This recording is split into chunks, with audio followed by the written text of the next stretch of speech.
Chers frères et sœurs en Christ, loué soit Jésus-Christ. Nous sommes le deuxième dimanche du temps ordinaire de l'année liturgique A. Le premier dimanche, c'était le dimanche du baptême de Jésus. Et donc, avec le dimanche du baptême de Jésus, nous sommes entrés dans le temps ordinaire de cette année liturgique. Et les textes de ce dimanche nous invitent à répondre à l'appel de Dieu et à reconnaître Jésus comme lumière et sauveur. La première lecture est tirée du livre d'Isaïe au chapitre 49, versets 3, puis 5 et 6. Le prophète Isaïe s'adresse à un peuple marqué par l'épreuve, la dispersion et le doute. Il faut déjà révéler qu'il s'agit ici du Deutéro-Isaïe. Ce texte est écrit quand le peuple revient dans le séjour de l'exil à Babylone. Alors Israël revient d'un long temps de rupture et se demande encore quel est son avenir. C'est dans ce climat fragile que Dieu nous rappelle son dessein. Il a choisi son serviteur dès le sein maternel, non seulement pour relever son peuple, mais pour porter sa lumière jusqu'aux extrémités de la terre. Dieu révèle ainsi que son projet ne se limite jamais à une restauration intérieure ou à une réussite personnelle. Non.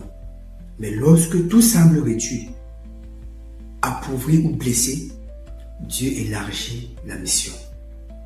Là où l'homme voit une fin, Dieu prépare une ouverture. Cette parole nous apprend que nos moments de faiblesse ne sont pas des échecs définitifs, mais souvent le lieu où Dieu redéfinit notre vocation et nous appelle à être des lumières pour d'autres personnes.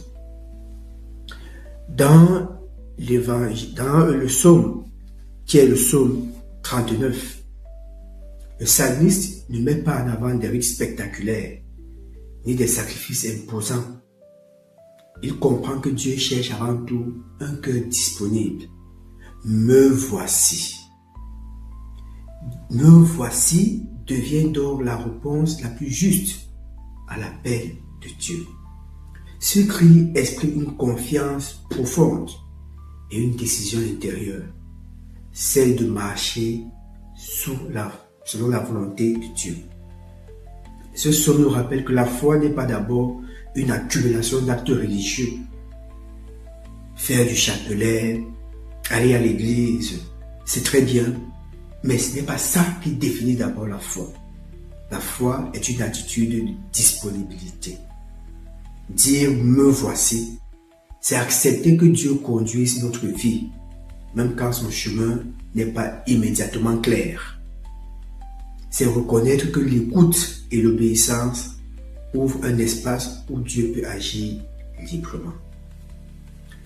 Dans la deuxième lecture, qui est tirée de la première lettre de Saint Paul, apôtre aux Corinthiens, au chapitre 1er, versets 1 et 3 à 3, Saint Paul s'adresse à une communauté jeune, vivante, mais déjà traversée par des tensions et des divisions.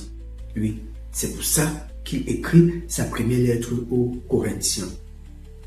Avant toute exhortation, il rappelle une vérité essentielle. Les chrétiens sont appelés à être saints, non par leur propre force, mais en Jésus-Christ.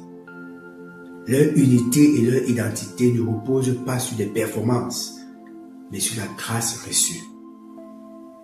Les performances ici n'étant pas réduites, non. Faire du chapelet, prier, aller à l'église, faire des œuvres de miséricorde, tout ça compte. Mais ce qui compte le plus, c'est sur la grâce reçue par le Christ. Cette parole nous recentre sur l'essentiel. La vie chrétienne ne commence pas par ce que nous faisons pour Dieu, mais par ce que Dieu accomplit en nous. Être saint, ce n'est pas être parfait, mais c'est accepter d'être façonné par la grâce dans une relation vivante avec le Christ et au service des autres. Et enfin, L'évangile d'aujourd'hui, tiré du premier chapitre de Saint Jean, versets 29 à 34. Dans cet extrait, Jean-Baptiste pose un geste décisif. Il désigne Jésus et s'efface.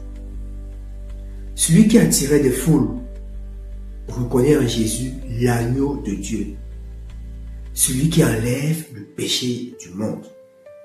En prononçant ces paroles, Jean révèle la mission profonde du Christ, libérer l'humanité, non par la force, mais par le don de lui-même. Ce témoignage nous apprend que reconnaître le Christ, c'est aussi accepter de ne pas être au centre. La foi authentique ne retient pas, elle oriente. Jésus apparaît ici comme celui qui repose l'esprit, celui qui apporte une vie nouvelle, capable de transformer le cœur de l'homme et de l'ouvrir à Dieu. Nous connaissons ce passage de l'Évangile où on croirait que Jean a douté lorsqu'il est emprisonné par Hérodiade et par Hérode Antipas. Jean n'a jamais douté du Christ. Jean n'a jamais douté de la venue du Christ. Ce doute était un doute méthodique afin de révéler à ses disciples de ne plus se recentrer sur Jean, mais d'être tout tourné vers le Christ. Jean veut s'effacer totalement pour laisser place au Christ. Et donc, en ce dimanche, la parole de Dieu nous trace un chemin clair. En ce dimanche, la parole de Dieu nous trace un chemin clair. Dieu appelle et élargit la mission. L'homme répond par une disponibilité confiante. La communauté est fondée sur la grâce et le Christ est révélé comme sauveur. Le temps ordinaire nous enseigne que la sainteté se construit dans la fidélité quotidienne, l'écoute et le témoignage humble. Ce chemin n'est pas spectaculaire, non. Il ne faut pas montrer, il ne faut pas faire d'une mise en scène de notre foi, de ce que nous ferons, ou bien de ce que nous faisons pour les autres et pour Dieu. Non. Ce n'est pas un chemin spectaculaire, mais profondément vrai. Dieu façonne lentement les cœurs disponibles pour faire d'eux des signes de sa lumière dans le monde. Au cours de cette journée et au cours de cette semaine, prions le Seigneur afin qu'il ouvre nos cœurs à son appel, nous aide à répondre avec confiance et disponibilité, nous apprenne que Jésus est l'agneau et à le reconnaître ainsi, l'agneau qui sauve, et fasse de nos vies un témoignage fidèle à sa lumière et à sa paix. Amen. Excellent début de semaine.